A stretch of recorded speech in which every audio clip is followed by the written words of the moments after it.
This is the Weigh-In Podcast by Benoit Chestnut. And Sebastian Romero. And on this week's Weigh-In Podcast, Takedown Thursdays, if you didn't see, your boy got the sweep taking the men's and women's national. I got both the sweeps in a very close battle with the men's. So, if we get into what caused me to have a victory, basically Sebastian's finalists did not perform for him, and that was what he needed. He needed all his finalists to perform. Mine did. And the biggest upset of it all, Wyatt Henderson takes down Gable Stevenson to win. Great. Now, with that being said, this week's Epi is on the story of how I got into wrestling and how my partner here got into the business partner. Sebastian got into wrestling as well. And, I think I'm going to almost kind of, do the timeline correctly here. So, around third grade, I got started wrestling.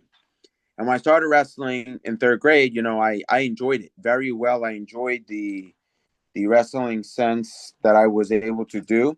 In third grade, I enjoyed wrestling. I enjoyed all of it. So then from there, I started because, I had a friend of mine, I won't say any names, but very well, a friend of mine, do give credit to him, where he basically said, you should try it after, countless times of me looking at the book in the library. And then when I started wrestling, I made a lot of good friends, from just like, I made friends like Mark Montgomery. I made friends like, I used to always practice around with you, Graves, I made friends, with so many people that was on team. Like, before, many people don't know this, before me and Elvin Guerrero were actually teammates, in Rosa Park in middle school, we both went to Apex. He started at Apex Wrestling Club about a month before I did. And that's how I kind of found out, oh, yeah, these kids from my town. So that's one thing that has been pretty funny. I started wrestling because of one of my close friends. I consider close friend Ryan Irvin. He basically says to me, yo, you're always looking at the book, you should try it. I basically gave up my Spanta karate at the time to start wrestling. And that's when I started wrestling. And I wrestled from third grade all the way up to college. Never took a year off, never really gave up on it, continued to always wrestle. So that is the quick, short story of me always wrestling, which isn't too bad. I'm going to hand it over to my partner for basically his partake, and then we're going to get back into the nitty and gritty of my wrestling and how it got better, bigger, and different, what I learned across those years. Yes, good job. All right, so now for me, how I started. For me, I used to hate wrestling. I never liked wrestling. I thought it was boring. I thought it was worst thing ever because I never understood it. But since Benoit wrestled in high school and he's my best friend, and I always approve him and with stuff, and I go watch him, I was like, you know what? I went to go see Benoit wrestle in high school. So the times I've been watching Benoit wrestling in high school, I started to like it more, and then more and more and more, and then I understood it because Benoit used to explain to me how wrestling is and everything. And then after I understood it, I started liking it because I understood the points, the pins, and then whatever, with everything with wrestling. I understood it because Benoit Chester wrestled and he explained it to me. Since then, after the years, I started watching wrestling in YouTube or watching it live and then drafting for it with my friends. And since then, I just love wrestling. My favorite wrestler, if you ask me, is Spencer Lee. I love him, and he's my go-to wrestler. And Believe.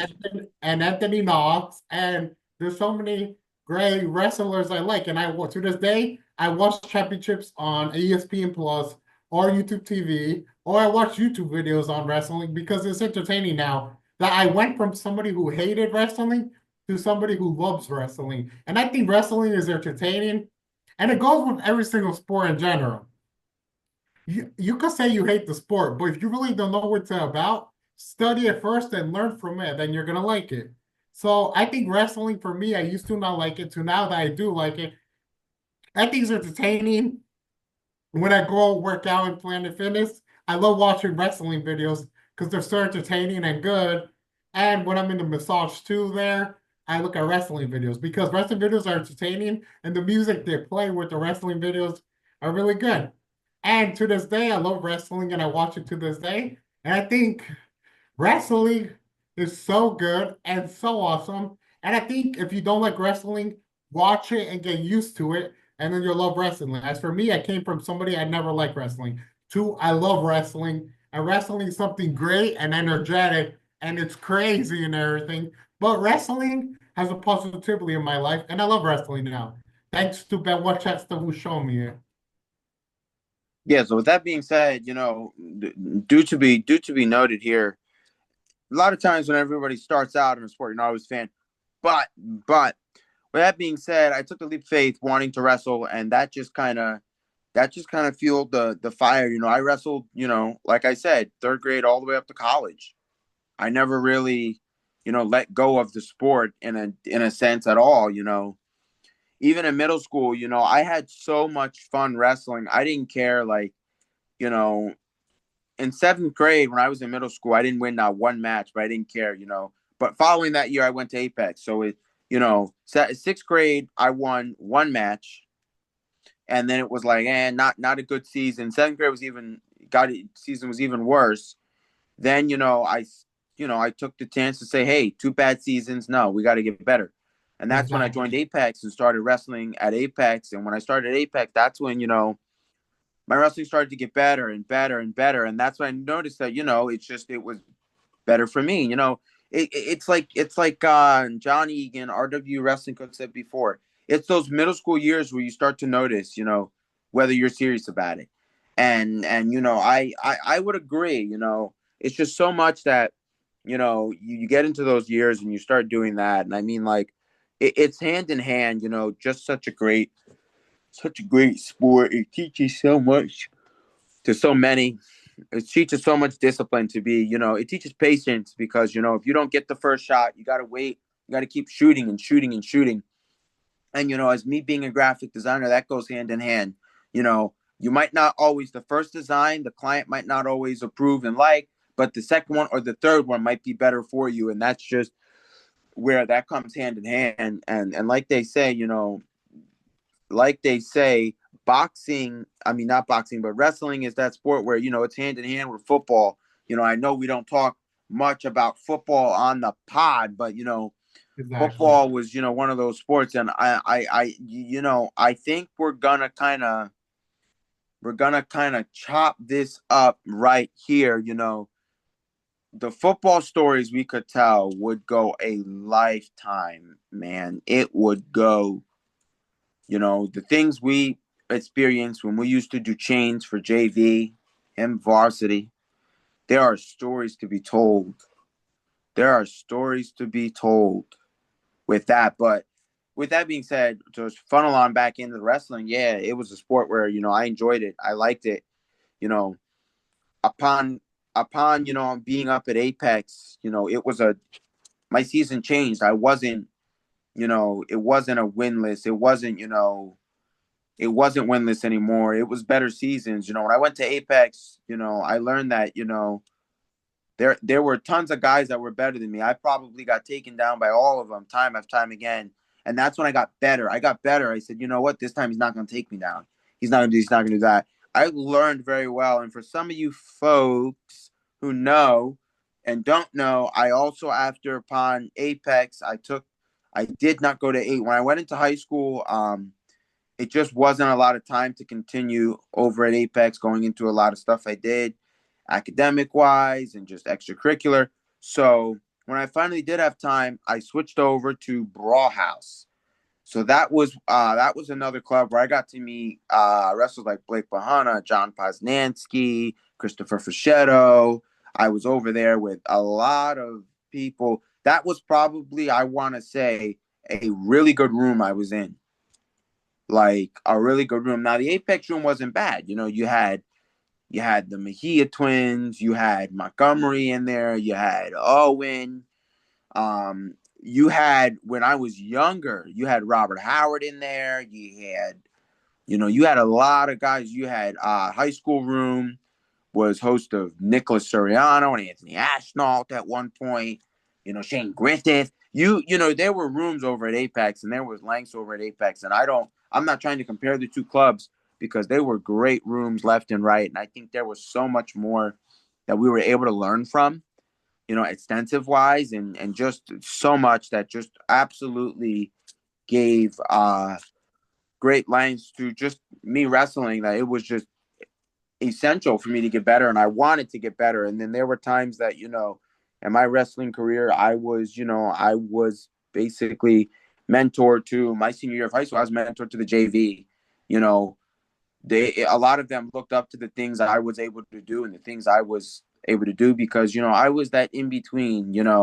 I kind of felt where I wasn't, good enough to be varsity, but, I was very well good enough to be better than JV. But there were some good moments where, some things had it, you know, the summer, when we talk about, this like wrestling shindig, like the summer going up um to my senior year, I always call that the Spladle summer.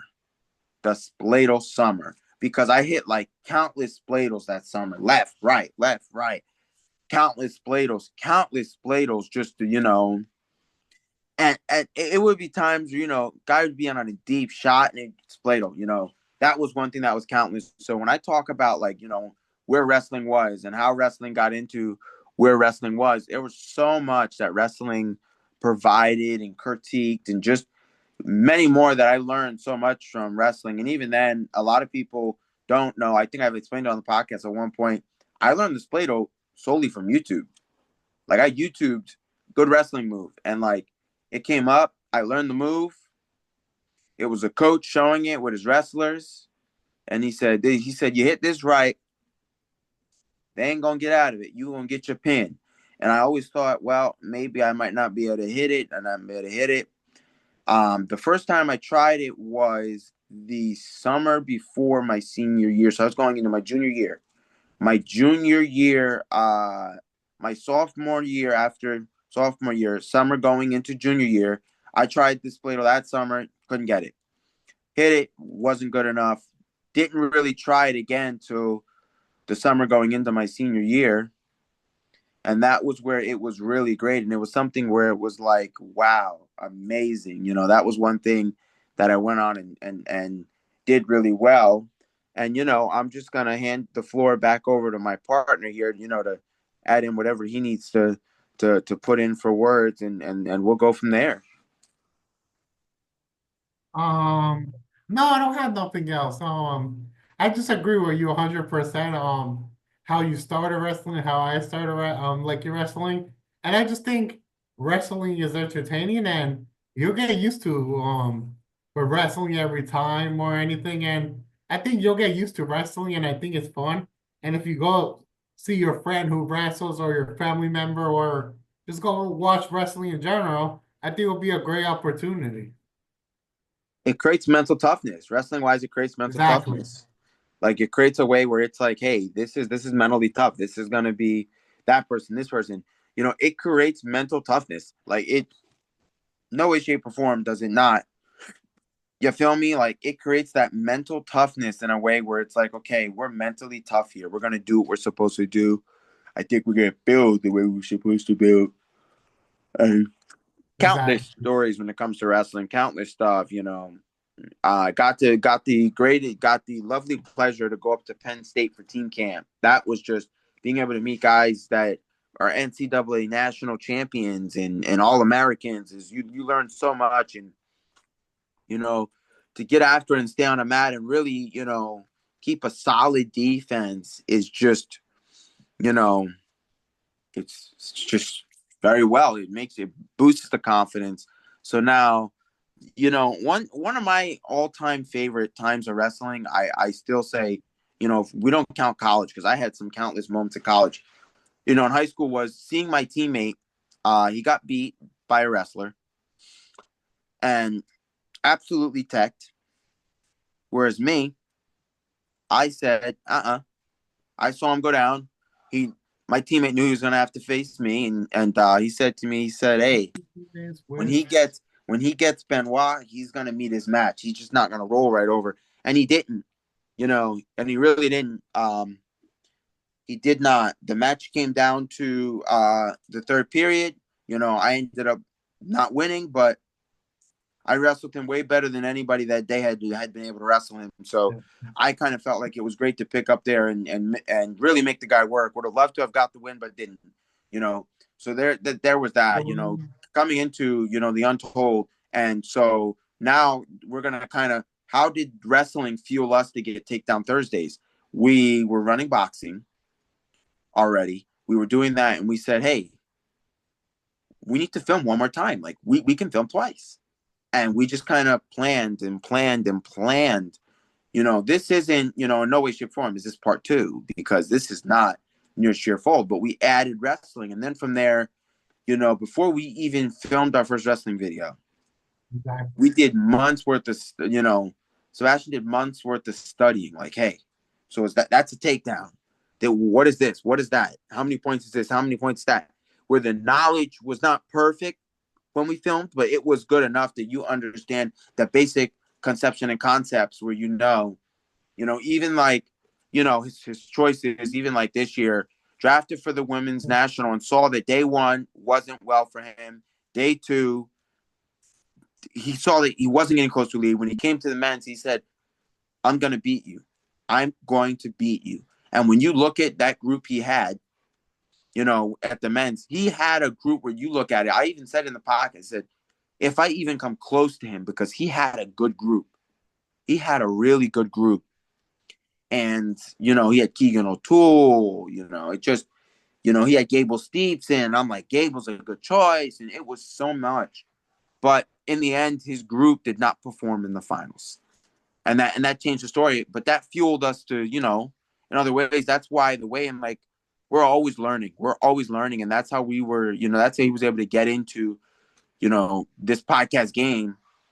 And then let's bring it up to this year, the news starts getting fresh. We start getting all this stuff about Knox, and we just really got into our wrestling this season around, and that doesn't change anything. We want to continue to provide countless wrestling content because we understand, that there are content right now that we do boxing, we do wrestling, we see a little bit engagement, people like it. And we're going to keep it that way. As, we start venturing other topics, that's when stuff is going to get better. But due to be noted to say to you guys, we got to figure out, had he won the men's national, what is the round 3 draft? What would have been that round 3 draft? And, most could say we just do maybe world team trials. Maybe we do the world tournament. Maybe.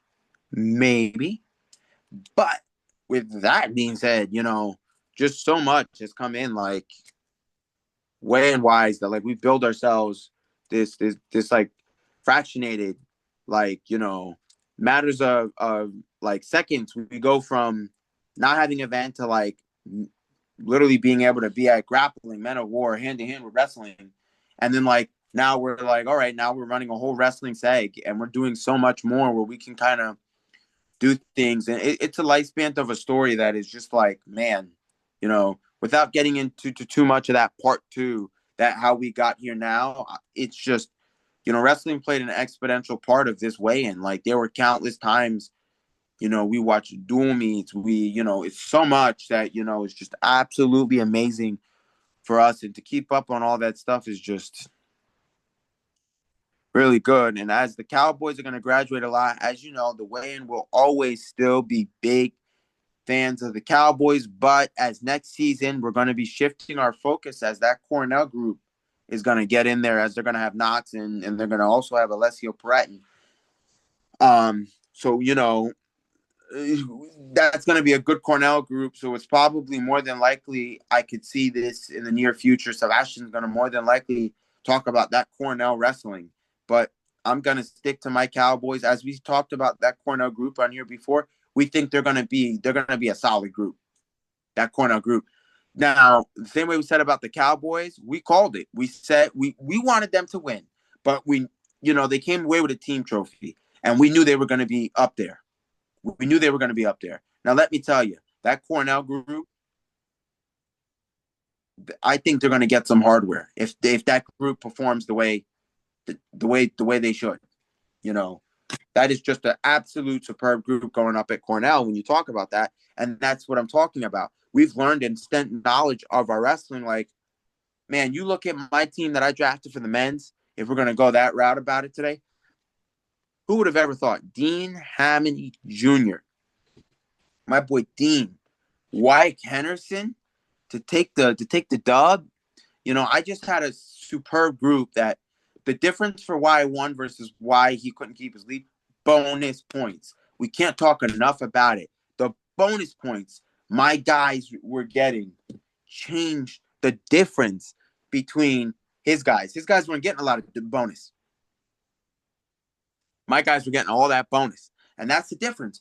But, that's just like we said, we got into this wrestling shindig. We love wrestling, you know, and we've been in it, man. For some of you OG wrestlers, who remembers when they came out with the Flips headphones? They were the wrestling headphones that they came out with, the Flips. Man, Flips were if you didn't have a pair of Flips, I never had a pair of Flips, but Flips were this nice idea they came out with, the wrestling headphones where you could get the team names and all of that across it. It was like, oh, they came out with Flips. They came out with Flips. That was a really great thing. And that was that era where really, when I was growing up, that's when the Chin Cup, I felt like the Chin Cup era started. That's where I felt like, a lot of people that I was around were starting to want the Chin Cup, but it just, there's just a lot of things wrestling wise that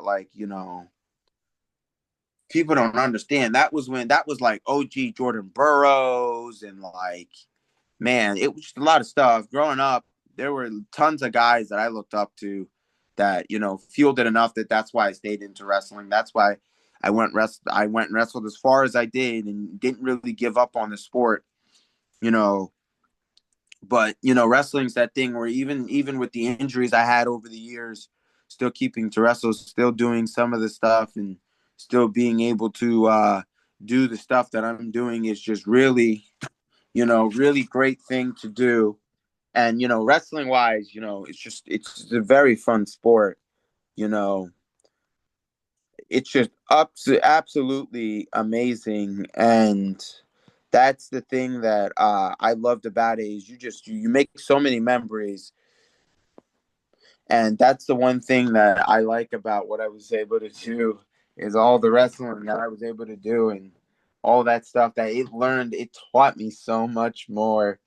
And what it taught me was just countless accountabilities, things to be better about, and all this stuff to do. As I sit here thinking about all those wrestling moments, I can't help but chuckle. It's just so many great things. Just absolutely amazing over the years.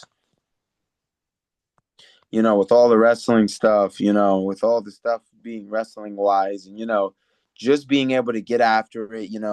Always there are times that you face guys that are very mean and do things they're not supposed to, and there are guys that get on the mat, play with their food. Essentially, they mess around, they don't take things seriously, like they should, and that's how some matches I was able to prevail more than others because I always capitalized when a guy wasn't taking something serious, when they think things were jokingly and they say, oh well, I can beat him or I can't do him or I'm better than him.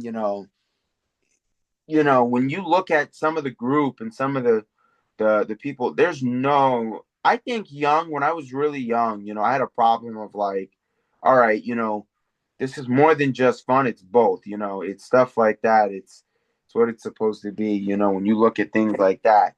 And I say that because there's all the times that like, hey, when we film these epis, it's always never this is the first take because Yeah. we mess around, we do things that where we have to do 2 takes, 3 takes, but it hand in hand goes with wrestling. You might not get the first shot. You'll have to shoot the second shot. You'll have to shoot again and again. You may get the fourth takedown or the sixth takedown. But, getting the takedown is what I prioritized when I was little. I always thought about, I wanted to be the first one to score. I wanted to be the first one to ride him out. I wanted to be the first one to do all the things I could do. And that was because it made so much difference, you know, with me and all the wrestling I was able to do and all the stuff I was able to do. It made a difference. All the stuff I was able to do and what I wanted to do, it made a difference for me when it came to wrestling, when it came to doing all that stuff, when it came to doing, things that were wrestling related, that was my thing. That was like, hey, this is wrestling. This is wrestling. This is what it's supposed to be. This is what it is. And that's how I was able to, hand in hand, understand, you know, that kind of wrestling finanza and, understand, a lot of wrestling. But I think, if I could do it all over again, I would. I would. I understand the mistakes I made in my wrestling career, and I would double down and, Yes. and, and fix a lot of those. And that's just the hand in hand. But wrestling made for me friendships and taught me so much more. I had buddies. I was able to grow as a wrestler. As you do in any sport, you make friendships, and that was one thing that was able to be really good for me. Being able to explain, like, to make friendships and so many things. Yes.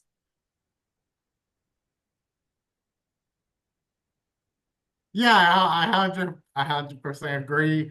Whatever everything you said, it's so cool, and I love wrestling now, and I feel like wrestling is awesome.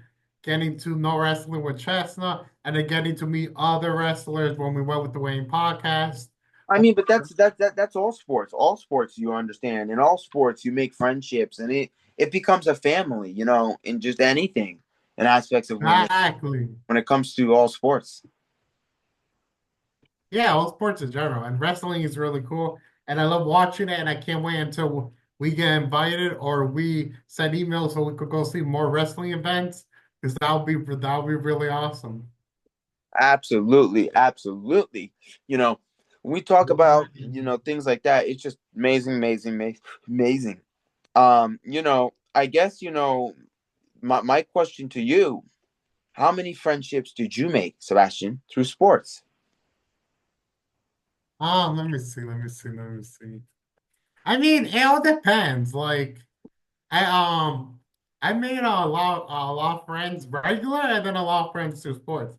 Like my friendship with you, we became friends normal. But then after that, we also became friends because of wrestling, because I got you to know wrestling because of you.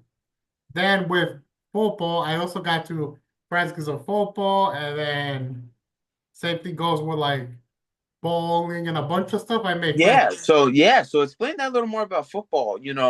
Explain a little more. What was your interesting partake? And I know this is our takedown Thursdays, but let's take down the field here, almost in a sense.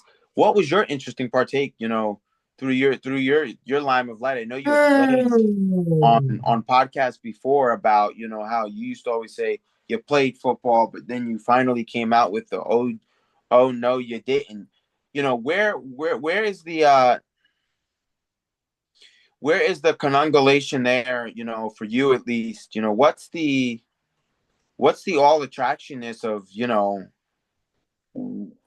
how it felt being, you were the center figure, as you explained here on the pod, with all your family, with you being, that football guy. So what, explain that to us.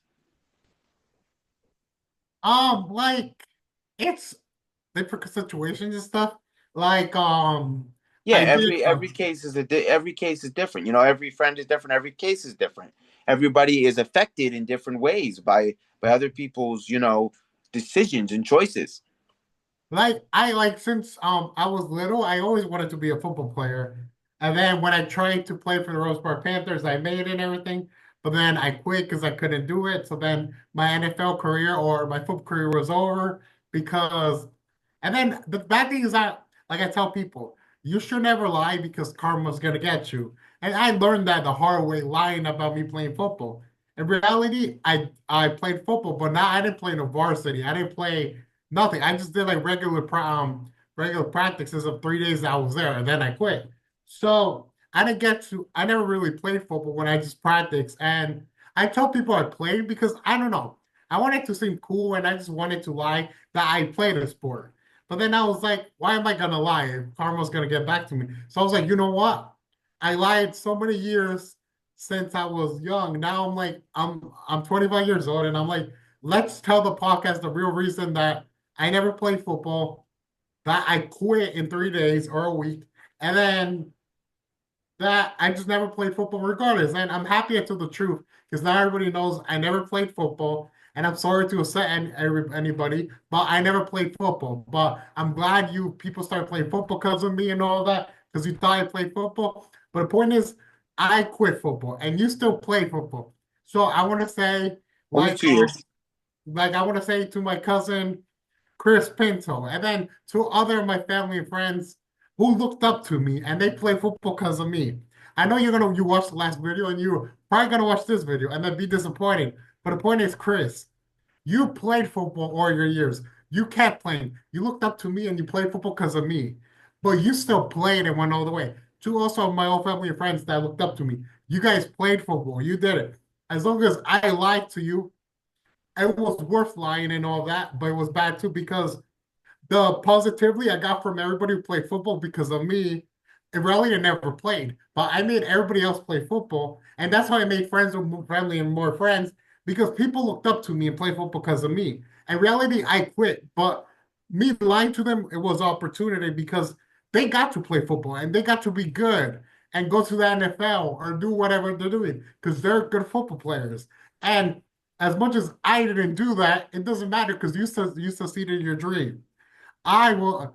I'm focusing now on like at work. I'm focusing now because I'm working and I'm making money and I'm worrying about myself and doing all of that. I'm also into boxing and I'm doing boxing now because those are things I'm priority. My priority is keep working like I'm working hard, making money and saving money and just support money for myself and become a boxer sometime in life. And also focusing on being a boxer. But that's all gonna come, but it has to go little by little. So you guys who played football and boxing or anything, you succeeded your dream. Just because I lied to you about football, you still played football and made the best you can. And I didn't, but at least I made you guys happy looking up to me. That was your role model because you played football and you did it. As much as I did it, you still did it. And you know the truth, and you're probably still playing football. Or you're in the NFL, or you're in the boxing Hall of Fame, where you're like, or baseball, or whatever you're playing. You still succeeded in your dream. Really? So, so that's what I say. Just tell the truth and don't lie because they're gonna get karma. And now talking about the friends. Yes. So as I did play football for 3 days just for practice and then or a week and then I quit. So I never did scrimmages. I never did football games or nothing. I went to do the chains. I did a chains for the Roseburg Panthers team, and I did a chains because it was for fun, and I still got to be part of the team and on the sidelines and everything, and I got paid. So I got everything in one. Be part of the football team, working, getting paid. So it was a whole opportunity I had that I loved. And through there, all my friends who played football, there that I was friends with them before. We still play football, like having fun, like not the team, but play for fun. And we became friends. Wait. And then and then that's pretty much it. So I made friends through football, through the chains, and boxing and opportunities that was the best thing ever. And I just love you guys and I hope you enjoyed this video. Comment, like, subscribe, click the notification bell below, and let me give it to Chester so we can end this video before the Zoom ends. Well, with that being said, I'm gonna rush this in quick. That being said, you know, he, we're gonna save the untold stories for part two, because as we're gonna be bringing you that part. But with that being said, this is our Takedown Thursday. A little like explanation story, a little more backstory behind us. But with that being said, this is the end. So we'll be Exactly. This is the Weigh In Podcast. Well, let me do it right. With that being said, this is the Weigh In Podcast by Benoit Chestnut. And Sebastian Romero, bye, I love you. Mwah, mwah, Weigh mwah, In mwah, out. mwah.